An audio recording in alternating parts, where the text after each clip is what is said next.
बिहार में जाति आधारित गणना की रिपोर्ट जारी हो गई है। इस रिपोर्ट के मुताबिक बिहार में 82% हिंदू हैं, तो मुस्लिम और यादव मिलाकर ये आंकड़ा 32% के पार चला जाता है। यानी जिस वोट बैंक के सहारे बीजेपी और आरजेडी चुनाव लड़ती है, वो तस्वीर अब साफ हो चुकी है। और इसी तस्वीर को साफ करने के लिए उत्तर प्रदेश में भी सियासी संग्राम छिड़ा है। आपको एक रिपोर्ट दिखाते हैं, आखिर जाति गिनाए तभी वोट पाएंगे। देखिए ये रिपोर्ट।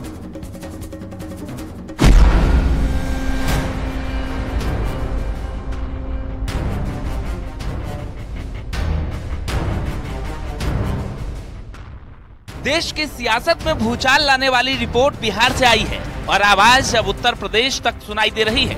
नीतीश कुमार ने 24 के चुनाव से पहले जातीय सर्वे का दांव चला तो सियासी तनाव बढ़ गया, क्योंकि बिहार में अब कितने राजपूत, कितने ब्राह्मण, कितना अगड़ा, कितना पिछड़ा, ये क्लियर हो चुका है, जिसके दम पर अब इंडी गठबंधन बिहार में ताल ठोकने के लिए तैयार है। जातीय जनगणना बिहार की जनता में, गरीबों में भ्रम फैलाने के सिवा कुछ नहीं है। इन्हें तो रिपोर्ट कार्ड देने चाहिए थी कि 33 साल 18 साल नीतीश बाबू और 15 साल लालू यादव यात्रा लगातार 7 दिनों से दे रहे थे धरना। रामनगरी अयोध्या में राष्ट्रपिता महात्मा गांधी और पूर्व प्रधानमंत्री लाल बहादुर शास्त्री की जयंती मनाई गई। लोगों ने तस्वीर पर माल्यार्पण कर दी श्रद्धांजलि। मुजफ्फरनगर प्रिय नेता के रूप में आज नीतीश कुमार उभरे हैं, जिन्होंने कई सौ वर्षों की गुलामी को तोड़ करके जातिगत जनगणना जनता के सामने रखी है। और अब यही आवाज उत्तर प्रदेश से सुनाई देने लगी है और बिहार की तर्ज पर उत्तर प्रदेश में भी जातीय जनगणना की मांग जोड़ पकड़ चुकी है, जिसमें सबसे आगे अखिलेश यादव हैं, तो मायावती भी पीछे पीछे जाति गिनाने को तैयार हैं। ये समाजवादियों के आंदोलन की बहुत पुरानी कहावत है और जाति जनगणना अब तो हर तरफ से ये बात आने लगी है कि जाति जनगणना हो, और जाति जनगणना के बिना सामाजिक न्याय संभव नहीं है। जो चिंता समाजवादियों की थी और जो आंदोलन लेकर के समाजवादी लोग चले थे, जो पीडीए के रूप में और स्ट्रेटेजी का पार्ट जो इंडिया का बन रहा है, मुझे उम्मीद है कि देश की जनता इस बार भारतीय जनता पार्टी को हटाएगी। दरअसल अगड़ा पिछड़ा को गिनाकर नीतीश कुमार ने संदेश तगड़ा दिया है, जो अब जातिवाद की सियासत करने वाले नेताओं को शूट कर रहा है। लेकिन जातीय जनगणना की मांग पर बीजेपी का स्टैंड अब भी क्लियर है। नहीं, ये लोग जातिवादी लोग हैं, परिवारवादी लोग हैं, और ये प्रदेश देश की जनता इनके स्वरूप को सब जानती है।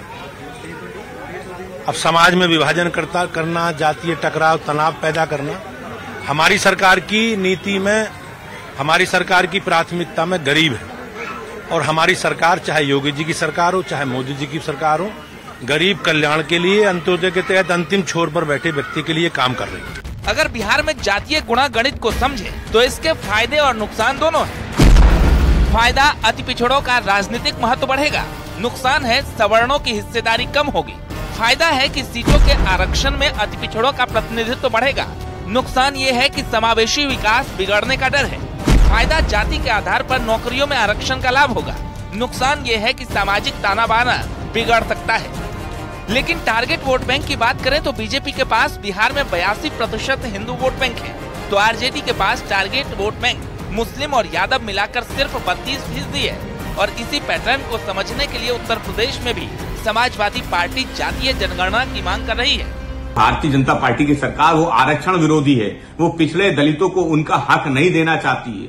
जितनी भी नौकरियां आ रही हैं उनमें पिछड़ों के साथ अन्याय हो रहा है, दलितों के साथ अन्याय हो रहा है। बिहार सरकार ने आज जाति जनगणना के आंकड़े जारी कर दिए हैं। समाजवादी पार्टी बिहार सरकार को बधाई देती है। दरअसल बीजेपी हिंदुओं को एकजुट करने की कोशिश कर रही है, लेकिन अखिलेश और मायावती जाति के नाम पर राजनीति को हवा देने में लगे हैं। तो फिर इसके पीछे का मकसद भी साफ है, जातीय जनगणना से हिंदू वोट में फूट, जिसकी तस्वीर बिहार से आई तो शोर यूपी तक सुनाई देने लगी है। Bureau report, news 18। और बिहार में जातीय जनगणना की पहली रिपोर्ट सामने आने के बाद समाजवादी पार्टी के सांसद शफीकुर रहमान बर्क ने सवाल खड़े किए। उन्होंने कहा कि इस वक्त में जनगणना की जरूरत ही क्या थी, ये सिर्फ 24 के चुनाव के लिहाज से सियासी स्टंट है। तो इसकी इस वक्त इस जनगणना से इलेक्शन होगा क्या? इससे कैसे ये इस वक्त क्या जरूरत पड़ी है आंकड़ों की? भाई ये तो इलेक्शन दिखाई दे रहा है उनको सन 24 का, उस इलेक्शन की वजह से सारी ये धंधे कर रहे हैं। तो इसकी इस वक्त इस जनगणना से इलेक्शन होगा क्या? इससे कैसे ये इस वक्त क्या जरूरत पड़ी है आंकड़ों की? भाई ये तो इलेक्शन दिखाई दे रहा है उनको सन 24 का। यूं तो लोकसभा चुनाव अगले साल होने हैं, लेकिन लोकसभा चुनाव की तैयारी में समाजवादी पार्टी ने संकेत दिए हैं कि पार्टी कुछ प्रमुख सीटों पर अपने उम्मीदवार नवरात्र में घोषित कर सकती है। माना जा रहा है कि पार्टी पहले चरण में उन सीटों पर उम्मीदवार साफ कर सकती है जहां सैफई परिवार के चेहरों की दावेदारी के आसार हैं। यानी सैफई परिवार की संभावित लिस्ट पर नजर डालें तो डिंपल यादव मैनपुरी से उम्मीदवार हो सकती हैं। वहीं अखिलेश यादव खुद कन्नौज से ही चुनाव मैदान में उतर सकते हैं। साथ ही अखिलेश के चचेरे भाई और सपा महासचिव राम गोपाल यादव के बेटे अक्षय यादव की भी फिरोजाबाद से उम्मीदवारी पक्की मानी जा रही है। वहीं धर्मेंद्र यादव को फिर से उनकी पुरानी सीट बदायूं से चुनाव लड़ाया जा सकता है। अब आपको इसी पर एक रिपोर्ट दिखाते हैं।